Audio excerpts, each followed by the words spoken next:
Arab ರಾಷ್ಟ್ರಗಳಲ್ಲಿನ ಯುದ್ಧದಿಂದ ಮೊದಲು ಬರೆ ಬಿದ್ದಿದ್ದೆ ಅಡುಗೆ ನೆಲಕ್ಕೆ.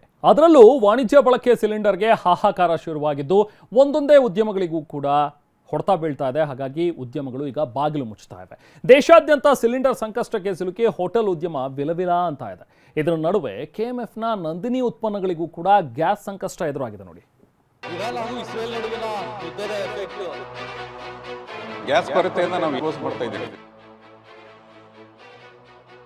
ಗಲ್ಫ್ ಯುದ್ಧದಿಂದ ದೇಶಾದ್ಯಂತ ಸಿಲಿಂಡರ್ ಸಮಸ್ಯೆ. ಕರ್ನಾಟಕ, ಆಂಧ್ರ, ತಮಿಳುನಾಡು, ಮಹಾರಾಷ್ಟ್ರದಲ್ಲಿ ಗ್ಯಾಸ್ ಟ್ರಬಲ್. ದೇಶದಲ್ಲಿ 5 ಲಕ್ಷಕ್ಕೂ ಹೆಚ್ಚು ಹೋಟೆಲ್ಗಳು ವಿಲವಿಲ.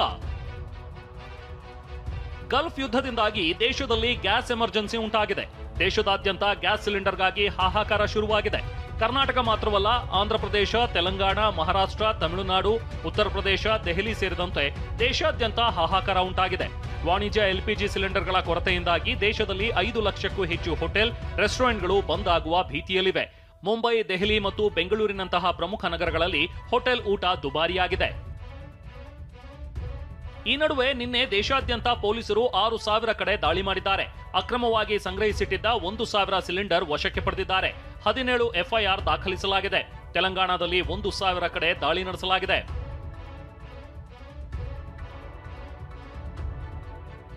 ಹೋಟೆಲ್ ಉದ್ಯಮಕ್ಕೆ ಕೊಂಚ ಪೆಟ್ಟು ಬೀಳ್ತಿದೆ.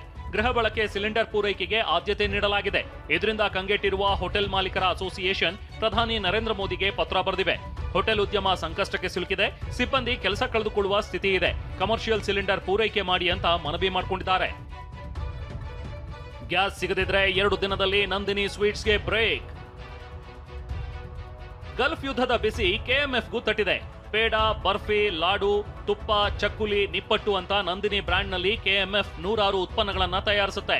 ಇದಕ್ಕಾಗಿ ಪ್ರತಿ ತಿಂಗಳು 425 ಗ್ಯಾಸ್ ಸಿಲಿಂಡರ್ ಬೇಕು. 2 ದಿನಗಳಿಗೆ ಆಗುವಷ್ಟು ಗ್ಯಾಸ್ ಸಿಲಿಂಡರ್ ಇದ್ದು ನಾಡಿದ್ದು ಖಾಲಿಯಾಗುತ್ತೆ. ಅಷ್ಟರೊಳಗೆ ಗ್ಯಾಸ್ ಪೂರೈಕೆ ಆದ್ರೆ ಸಮಸ್ಯೆ ಇರೋದಿಲ್ಲ. ಆದ್ರೆ ಗ್ಯಾಸ್ ಸಿಲಿಂಡರ್ ಬರದೇ ಇದ್ರೆ ದೊಡ್ಡ ಕಂಟಕವೇ ಎದುರಾಗಲಿದೆ. ಸಿಹಿ, ಖಾರ ಉತ್ಪನ್ನಗಳಿಗೆ ಬ್ರೇಕ್ ಬೀಳಲಿದೆ. ಆ ಬಳಿಕ ಹಾಲು ವಿಲೇವಾರಿಗೂ ಸಮಸ್ಯೆ ಎದುರಾಗುತ್ತೆ.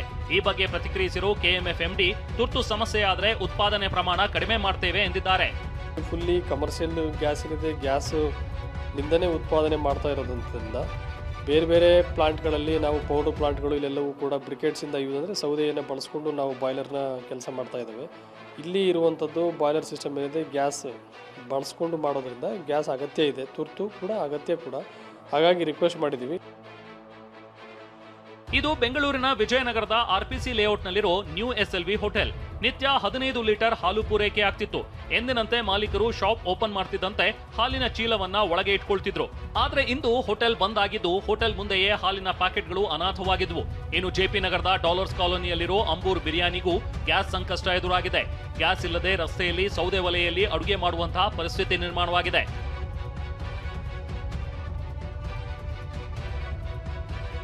ಇವತ್ತು ಯುಗಾದಿ, ನಾಳೆ ಹೊಸ್ತಡ್ಕು. ಬೆಂಗಳೂರಿನಲ್ಲಿ ಇಂದು ಬೇಳೆ, ನಾಳೆ ಮೂಳೆ ಅನ್ನೋ ಮಾತಿದೆ.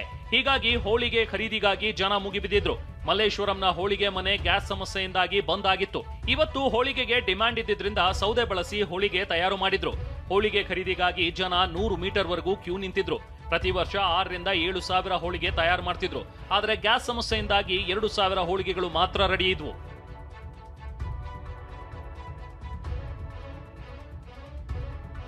ಕೋಲಾರದಲ್ಲಿ ಕೃಷಿ ಪರಿಕರಗಳ ಬೆಲೆ ದುಬಾರಿ, ಅಂಗಡಿ ಖಾಲಿ. ಇತ್ತ ಯುದ್ಧದ ಬಿಸಿ ಕೋಲಾರಕ್ಕೂ ತಟ್ಟಿದೆ. ಕೃಷಿ ಪರಿಕರಗಳ ಬೆಲೆಗಳು ದುಬಾರಿಯಾಗಿವೆ. ಆದರೆ ರೈತ ಬೆಳೆದ ತರಕಾರಿ ಬೆಲೆ ಕುಸಿದಿದೆ. ಇದರಿಂದ ಡ್ರಿಪ್ ಪೈಪ್ಗಳು, ಮಲ್ಚಿಂಗ್ ಪೇಪರ್ ಸೇರಿ ಇತರೆ ಕೃಷಿ ಪರಿಕರಗಳ ಖರೀದಿಯಿಂದ ರೈತರು ದೂರ ಸರಿದಿದ್ದಾರೆ. ಹೀಗಾಗಿ ಟಮಕ ಕೈಗಾರಿಕಾ ಪ್ರದೇಶದಲ್ಲಿರುವ ಕೃಷಿ ಪರಿಕರಗಳ ಮಾರಾಟ ಮಾಡುವ ಅಂಗಡಿಗಳು ಖಾಲಿ ಹೊಡಿತಾ ಇವೆ. ಪೆಟ್ರೋಲಿಯಂ ಉತ್ಪನ್ನಗಳ ಆಮದು ಸ್ಥಗಿತದಿಂದ ಕಚ್ಚಾ ವಸ್ತುಗಳ ಬೆಲೆ ದುಬಾರಿಯಾಗಿದೆ. ಹೀಗಾಗಿ ಕೋಲಾರದಲ್ಲಿ ಕೃಷಿ ಅವಲಂಬಿತ ಕಾರ್ಖಾನೆಗಳು ಬಂದ್ ಆಗಿವೆ. Bureau report, TV9.